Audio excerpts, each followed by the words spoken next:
Good evening, friends, and welcome to a TV 84 special with us.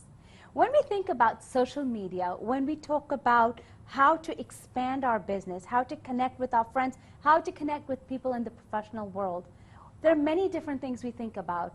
When we think social media, we're thinking Facebook, we're thinking LinkedIn, we're thinking Twitter, Instagram. There are too many things out there that we think about. We don't know which is the right avenue for what we want to do. So sometimes we think, you know what, if I want to grow in my business, hey, everyone is on the Facebook, that might be the best thing for me.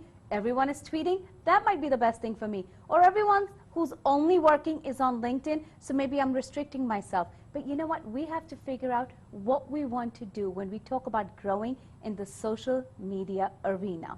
And lots of changes are happening with the recent merger where LinkedIn was merged with Microsoft. That itself is going to become a big game changer for people that use LinkedIn. LinkedIn, as you all know, is very big in the professional world, and it's not only just used by people that want to network, people that want to grow their business, even politicians, students, kids that are coming out of college are relying on LinkedIn to go further in life.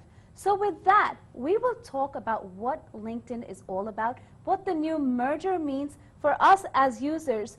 So with that, we have our guest with us today, Mr. Marc Halpert, who's a trainer and an evangelist of LinkedIn. Thank you, Marc, for being here with us today. Thanks for having me. It's a pleasure. So I know you are independent on your own. You're a trainer, you're an evangelist for LinkedIn. We've interviewed you before.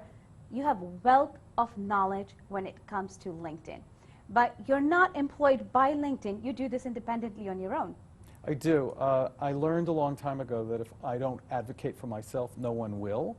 I had too many Rolodexes on my desk. You remember Rolodexes? Yeah. You put the card in there, and it was stuck in time. Yeah. And I had 3 Rolodexes.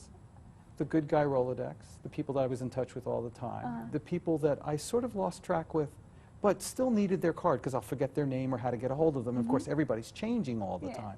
And then the other Rolodex of people that I would never find again, but if I didn't keep their card, I'd forget them completely.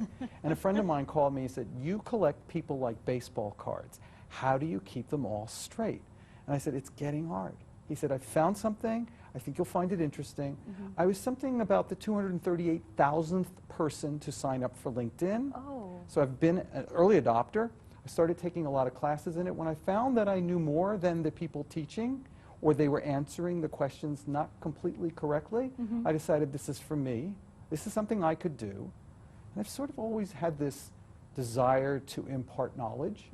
And if I could do that and help people who are amazing become amazinger, which is my term, on an electronic medium, and meet people and grow their business, incremental revenue, grow their stature, all by using their own voice, that would be fun. Yeah. And it has been. It has been. So I know you have been, you've been writing blogs about LinkedIn. That's how we came across when I read your blog. And you've been with us even as we've brought you in as an expert for LinkedIn many times in the world events that we do, news that we cover. So this is something that you just got in on your own and you taught yourself about LinkedIn. This is something you involved on your own with. I did. I didn't ever read a book on LinkedIn because every time a book is published on LinkedIn about how to do it, where to put your mouse, how to click here, what that'll do, it's antiquated by the time the book is published. LinkedIn changes so fast. So I began to realize that there were a large number of people who could not talk about themselves. They were either my age or younger, and they were taught, don't sound egotistical, don't talk about yourself.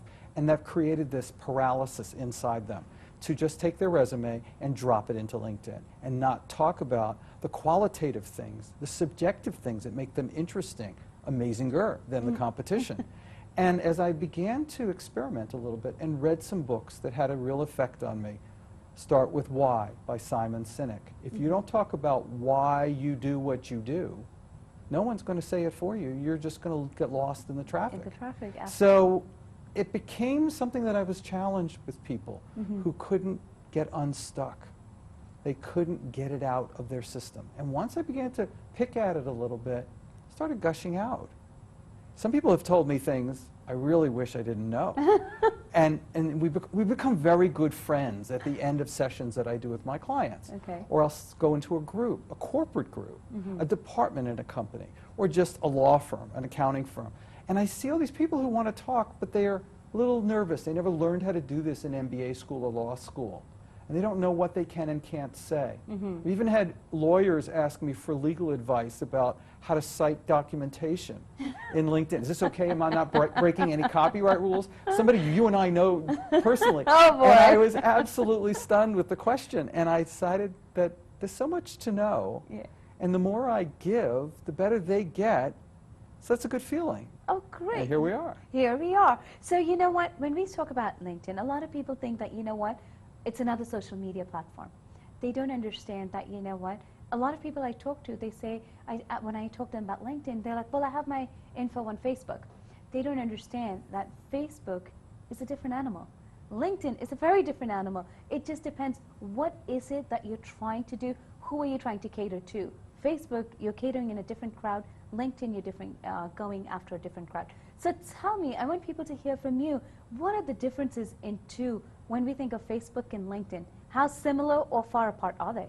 They really are very far apart. It depends upon who your customer is. If your customer is a consumer, a household consumer, you should be on LinkedIn and Facebook. Talking on Facebook to the consumer, talking on LinkedIn to your suppliers, you're talking about your competitor and your competition to look smarter than the competition. But if you are providing a service to the B2B, the business-to-business community, Facebook is not where you want to be. Now, I have a Facebook page for my business. Okay. I went kicking and screaming against my better judgment. It's not robust. Okay. I spend my time on Facebook, on LinkedIn. On LinkedIn. The thing that makes LinkedIn really different than Facebook is that on LinkedIn, only you can say things and no one else can say anything about you unless you've approved it. Okay. Facebook's very different. You have a wall. Anybody can drop on that wall. And Yes. some people say some really weird things. Oh, we know. Oh, we know. All right. Or I'm an ardent photographer on the weekends. I just love photography of flowers and geography and architecture. And bagel shops. Yes. Which I loved. Thank you. And I put them up on my Facebook page for my friends to enjoy and for me to memorialize, but I would never put that on LinkedIn. Okay. That has no place on LinkedIn. Okay. Now, I'm not saying to be single, planed, and boring. I talk about my hobbies and the things I love to do very briefly on LinkedIn, and people connect with me through those things because we connect as humans in ways that we can share excitement, share things that we're excited about. But my LinkedIn page is about my business. It is about me as a business person, about what makes me tick, about what I bring to the table, why I do what I do, and the people who recommend me and endorse me for my skills, they talk about the how I do why I do what I do. So it's two things going on at once. You don't get that on Facebook, and that's pretty much the best way to differentiate the two. Okay, so business, you would really say Facebook is really just where you're socializing, fun stuff. When you get down to LinkedIn, it's more about business. If you have a store and you work with consumers, you should be in both places. In both places. But for people who are B2B, business to business, it's LinkedIn. So then how does it help the business professionals? How does LinkedIn help you grow? You know, and a lot of times people say, well, you know what, I threw my resume out there and I'm waiting. Okay. So how can they work on it where they can maximize the use out of it? How does it work for professionals? Let's look at a resume. A resume is backward looking. And in my classes, I say that your resume would be the greatest outline for your obituary anywhere. Because it's all about what you used to do, what you are proud of doing. LinkedIn allows you to talk about who you are today based upon where you came from. Where's your experience from? How did you gain experience that makes you valuable who you are today? And a lot of people express what they want to do in their future on LinkedIn. So it's past leads to your present, present leads to your future. That's where a resume on LinkedIn is really selling yourself short. You want to get out of your own way. You want to express why you do what you do, where it is that you gain your excitement, what you bring to the table that's really unique. So if you are a job seeker, or if you just want to go out there and show people in the business world what value you bring, talk about yourself in a way that people are going to hear you speaking to them as if what I'm saying to you right now is put into words. Okay. Intonation, colorful words, power verbs, all these wonderful things that people are just reticent to do. And please, on your LinkedIn page, speak in sentences. Use that wonderful pronoun I. No bullet points allowed, because that's resume stuff. Okay. There's a big difference. There's a huge difference. So I have to then ask you this question. How has LinkedIn worked for you professionally? How much, we're out there to get business out of it. We're out there to network. How much has this helped further your professional career? The more you put quality material on a consistent basis on LinkedIn, the more people gather around you. They refer your writing to somebody else. Here, Bob, here's a great article that this guy named Marc Halpert wrote. I think you'll find it interesting. Bob says, this guy's writing some pretty good stuff. I think I'll follow him. He might approach me and say, let's connect. Now, what I do is I say, let's meet first so we can vet each other and get to know each other a little. And then if I like what I'm hearing and seeing, and I find some future orientation in the way we can work together, I will connect. And then we're in touch with each other. Every time I put something up on LinkedIn, Bob, who is my new buddy, is going to see what I put up, and it becomes part of the entourage that I grow around me.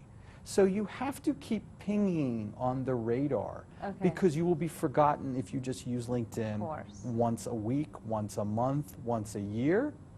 I have lots of people who haven't put anything on LinkedIn for 2 years, and they say to me, I'm not getting anything from it. I wonder. Well, yeah. I wonder. Hello. So, it's like advertising or like marketing. The better your brand is portrayed, and in many ways to people that can understand the brand at different levels, because everybody has a different takeaway, different touch point, but it has to be consistent and routine. And this is part of what you do as a business person. So really you have to be on it almost every day to make sure you stay fresh and you're up to date with everything, or at least 3 times a week? I would say it's easy to be daily, because we're reading material daily all the time that we should be sharing with people, because we are all part of each other's personal learning network. I learn from you, you learn from me, we share it with our 2 individual networks, and we're able to touch people in a very important way. Absolutely. That's part of this pay it forward thing that social media is built on. I will give more than I expect to receive, but when I receive it, it comes to me in buckets. And so I have built my business, well, all my businesses, because I have 3, around LinkedIn. Wow. And I will routinely go out and find new business that way, or new business finds me. Wow. So when I'm making a phone call to somebody, at the end of the phone call, I'll say, this has been a really interesting conversation. I've really enjoyed getting to know you. Right after this, I'm going to reach out to you and connect with you on LinkedIn. And unscientifically, if I'm pitching somebody on some business, what I found is the faster they come back to me and accept my LinkedIn connection request, the better my chances of getting business. Okay. So be in the moment. You got to be in the moment. So if you need to learn and know about LinkedIn, you need a trainer, you know who to go to now. So I have to ask you this then. We see a lot of politicians now are on LinkedIn. We've seen how Hillary Clinton has taken the change, has gone into LinkedIn, how Trump has gone into LinkedIn, Bernie Sanders, all these candidates, presidential candidates that were in the field, how they were using LinkedIn. And even corporate companies now, all the conglomerate giants are all on LinkedIn. So we're going to take a short break, but after the break, when we come back, I want to talk about how this has become a game changer for the politicians and these big companies. Good. So stay tuned. We'll take a short break and be right back.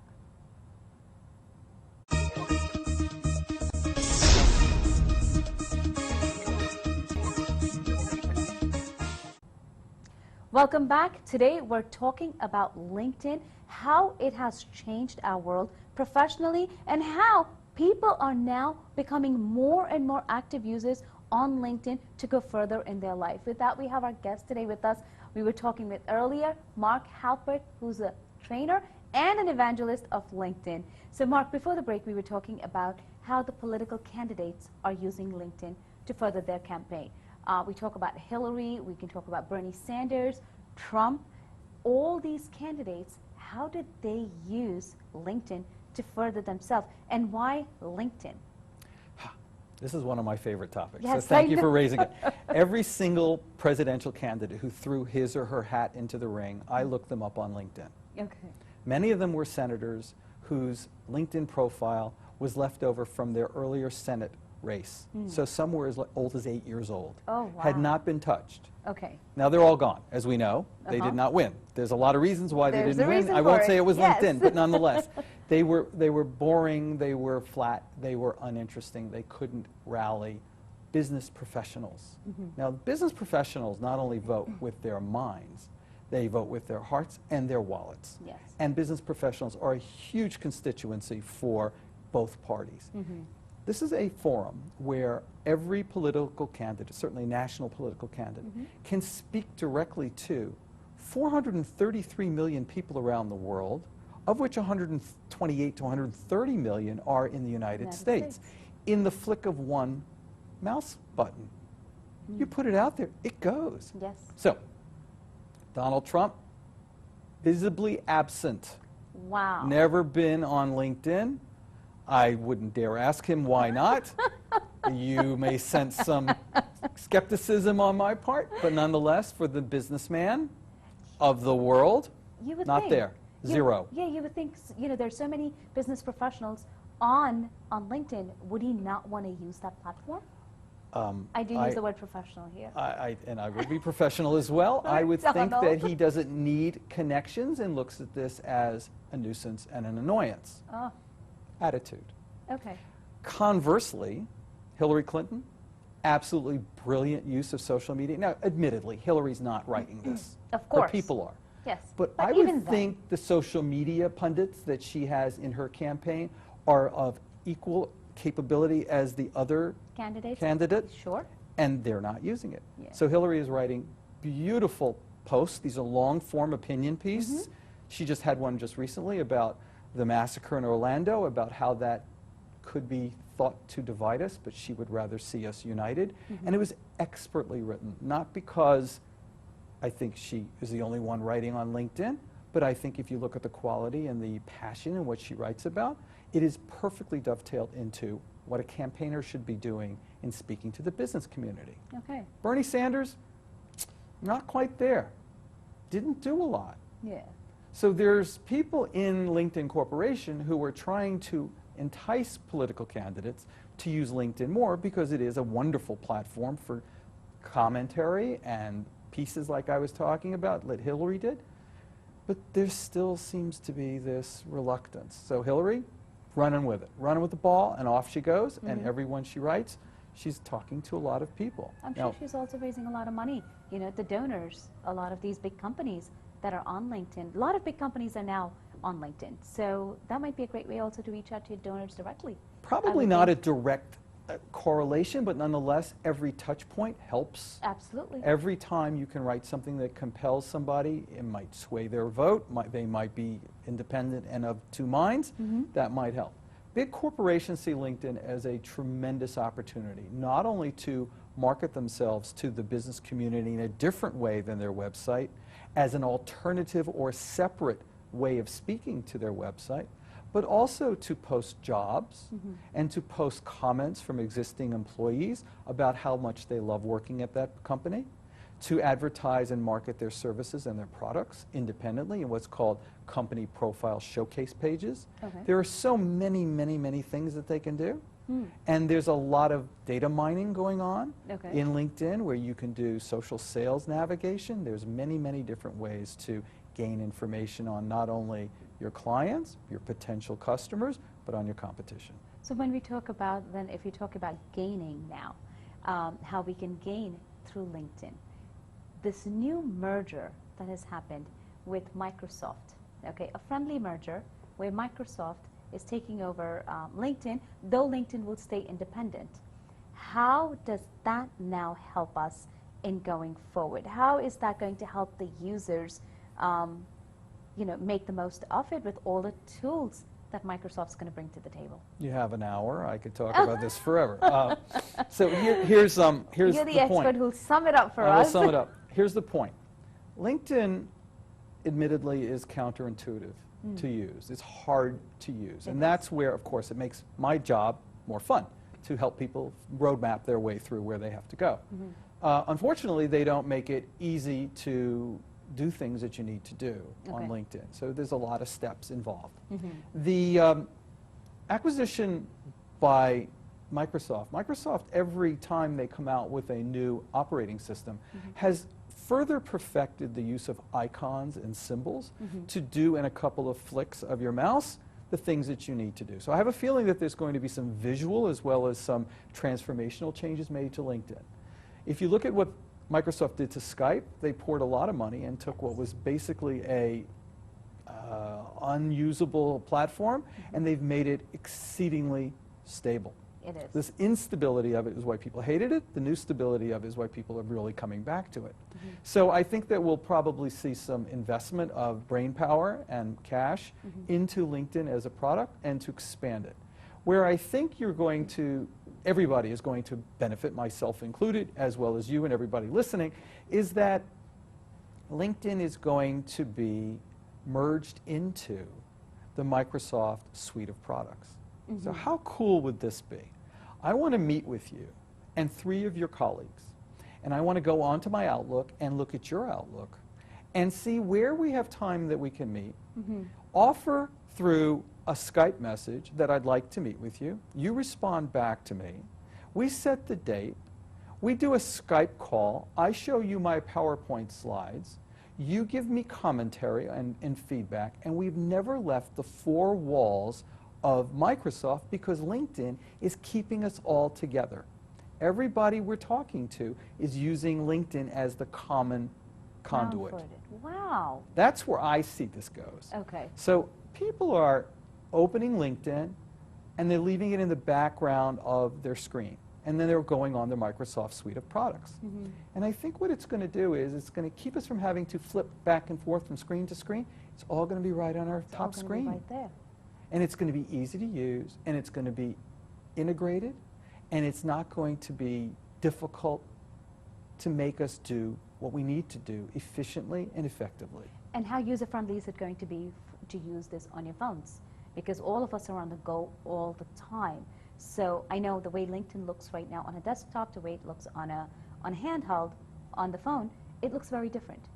So do you think, are there any talks about making this interface a little more user-friendly for the phones? Well, I certainly hope so, because my biggest criticism has been that the smartphone apps that LinkedIn has provided, what used to be one giant app, and they hived it off, broke it into various pieces, still does not operate and give you the same functionality as your desktop version of LinkedIn. And that's a real shame, and no one's really been able to explain to me why they can't do it on just a smaller screen.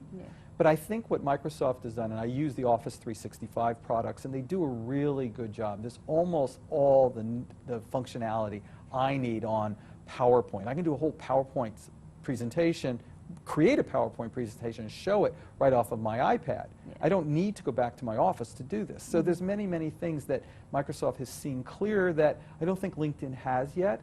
And you know, most of business and most of new, younger business is all being done on mobile, and we recognize that, and we all have to adapt to that. I mean, mobile is not your choice, but why make it difficult to do it? Make it more efficient for us to want to use it. So if you have any say in it, do put your 2 cents in and let Microsoft know to please make this user-friendly for the phone. So when you do get to do your blog next time, you can mention that. I will. A suggestion. Absolutely. Thank you. It's my blog post for tomorrow. There you go. So, you know, talking about how it's growing, I know India has become, I think, if I'm not wrong, the 2nd biggest user of LinkedIn.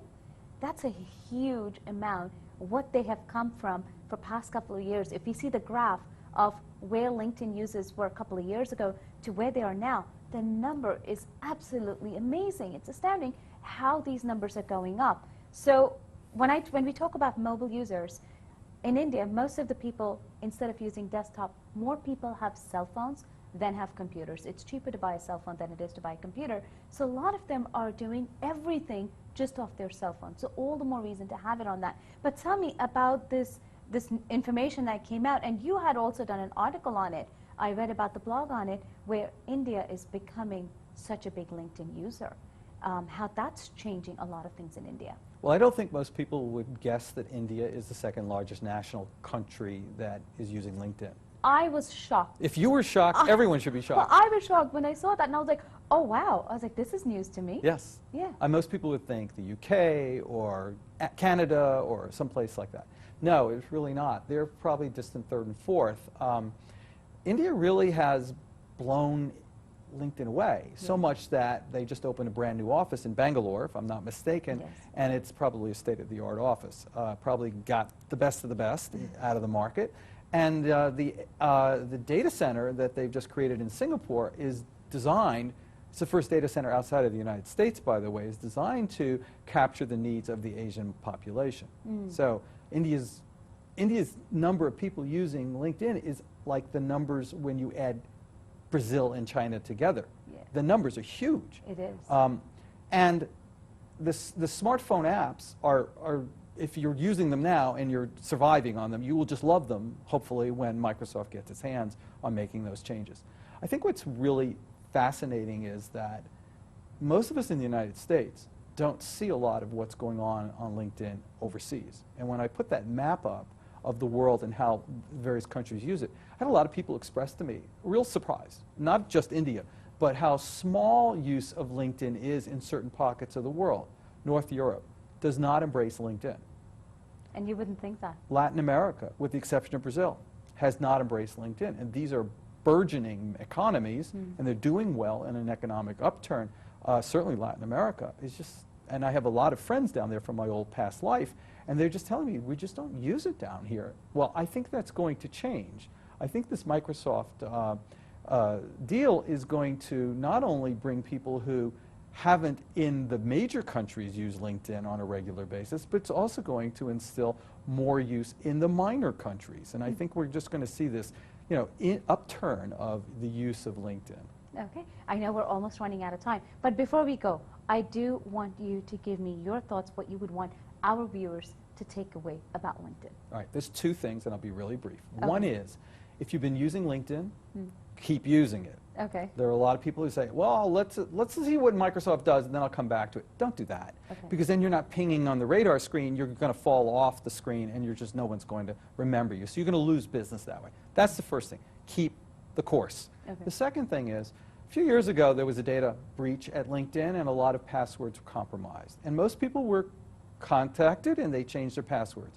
Well, I think what we found last week is that there's news that there are a lot more people whose data was compromised. So everyone, change your password on LinkedIn. Make it a combination of capital letters, lowercase letters, numbers, and symbols. Find a phrase you like I live at 245 Fairfax Drive. That's where I lived many, many, many years ago. And use that, the first letter of each of the words in that sentence. Use the numbers, use the capital F for the name of the Fairfax Drive, and use an exclamation point at the end, and then you have accomplished a very strong password. And add to that, because they still can break that password, do what's called two-step verification. And that's on your LinkedIn in the settings. You can find it if you look for it. And it says that every time you sign on to LinkedIn, LinkedIn will send you a text to your mobile device with a 6-digit code, which you have to put into your LinkedIn screen to correlate that it's really you who asked to open it. And all of us are doing this on our bank accounts right now. Think of LinkedIn as a financial asset, because that's where your brand is located, and it's worth a value. It's an asset to you, and protect that asset like you would protect your bank account. Great. There you go. Thank you so much for that, Mark. And thank you so much for being here with us and sharing this information with all our viewers about LinkedIn. Thank you for having me. Thank you. With that, I want to thank all our viewers today for watching this, taking your time out and learning with us what LinkedIn is all about and what this big merger means for all of us. We thank you all. If you like it, please do go to our Facebook page, see or share there, like us on Facebook page, give us your comments and your thoughts. We want to hear from you how we can tell you more about LinkedIn if you would like to connect you with Mark as well. But at the same time, we want to have a dialogue with you to understand how this show has benefited you. And of course, go ahead and give us your comments on YouTube as well. With that, I thank you all for watching our show today. Good evening and good night.